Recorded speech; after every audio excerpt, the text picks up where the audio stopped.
Hello guys, നമ്മുടെ പുതിയ വ്ളോഗിലേക്ക് സ്വാഗതം. നമ്മൾ വ്ളോഗായിട്ട് എടുത്തില്ലേ ഗൈസ്, ഞങ്ങൾ നമ്മുടെ പൂച്ചയെ കൊണ്ട് ആശുപത്രി വന്നയാ.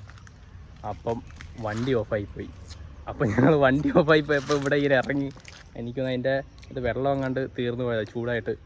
അപ്പോൾ ഞങ്ങളിവിടെ നിന്നപ്പോൾ ഒരു രണ്ട് മാവൊക്കെ നിൽക്കുന്നത്. അപ്പോൾ ആൾബിരാളി അവിടെ നിന്ന് ഒരു മാങ്ങ കണ്ടുപിടിച്ച് എൻ്റെ അവള് വാവ മാങ്ങ കഴിച്ചോണ്ടിരുന്നു. പഴുത്ത മാങ്ങ. അളിയന് പഴുത്ത മാങ്ങ ഇഷ്ടമല്ല. അപ്പം ഇവിടെ കുറേ മാവുണ്ട്. അളിയന് അറയോ മാവി ഞങ്ങൾ മാങ്ങ പിടിച്ച് കടിച്ച് തിന്നുകൊണ്ടിരിക്കുക. നാലിന് അളിയന് പച്ചമാങ്ങ മതിയെന്നും പറഞ്ഞ് പച്ചമാങ്ങ കഴിക്കുന്നത്. എൻ്റെ അനിയത്തി കണ്ട അവൾ കണ്ട മാങ്ങ മറ്റേ പഴുത്ത മാങ്ങ. സൂപ്പർ മാങ്ങ ഗൈസ്. സോറി, അവിടെ ചളങ്ങിപ്പോയതാ കേട്ടോ.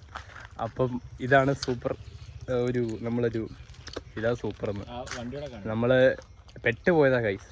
നമ്മൾ വണ്ടിയും കൊണ്ട് വന്ന് നമ്മൾ പൂച്ചയുടെ കാലൊരു മുറിവുണ്ടായിരുന്നു. അപ്പം അവനെ 2-3 ഇപ്പോൾ ഒരു 7 ദിവസമായി. അളിയന് വേദന സഹിച്ചത് ഉണങ്ങുന്നില്ല. അളിയൻ കാല് തറയിൽ കുത്തുന്നില്ല. അപ്പോൾ അവനെയും കൊണ്ട് ആശുപത്രി വന്നപ്പം വണ്ടി പെട്ടെന്ന് റിവേഴ്സ് എടുത്ത് മുമ്പോട്ടിട്ടപ്പം പെട്ടെന്ന് വണ്ടിയില്ല, പെട്രോളിൽ നിന്നിട്ട് ഓഫാവുന്ന പോലെ അങ്ങ് ഓഫായിപ്പോയി. വണ്ടി ഇതാ കിടക്കുന്നു. അപ്പം കൂട്ടുകാരനെ വിളിച്ച് ചോദിച്ചപ്പോൾ അതിനകത്ത് മറ്റേ വെള്ളം തീർന്നു പോയെന്ന് പറഞ്ഞു. അപ്പോൾ ഇനി വീട്ടിലെ വെള്ളമൊക്കെ വാങ്ങിച്ചിട്ടത് വെള്ളം ഒഴിക്കാൻ ഈ വണ്ടി തണുക്കട്ടെന്ന് വിചാരിച്ച് ആ വണ്ടി കിടക്കുന്നു. പൂച്ചേനകത്ത് പെട്ടിക്കകത്തിരിക്കുക. അവന് 2 ദിവസം അവിടെ വീട്ടിൽ നിന്ന് മുങ്ങിയതാണ്.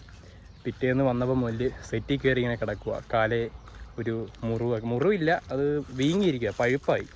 അപ്പോൾ പഴുപ്പ് പൊട്ടി, മുറിവെല്ലാം പോയി, പക്ഷെ മാംസം അത് ഉണങ്ങുന്നില്ല. അത് അങ്ങനെ ഞങ്ങൾ വണ്ടി ഓഫായി പെട്ടിരിക്കുക ഗൈസ്. അപ്പം വിചാരിച്ചൊരു വ്ളോഗ് എടുക്കാമെന്ന്. അപ്പം എൻ്റെ കൂടെ അത് ആൽബിൻ അളിയൻ, അനിയത്തി വാവ, നമ്മൾ 3 പേരേ ഉള്ളൂ. നീ വണ്ടി എങ്ങനെ ഓണാക്കുമെന്ന് ആലോചിച്ചുകൊണ്ടിരിക്കുക. അപ്പം ഗൈസ്, ഇത്രയുള്ള വ്ളോഗ് ചുമ്മാ എടുത്തതാണ്.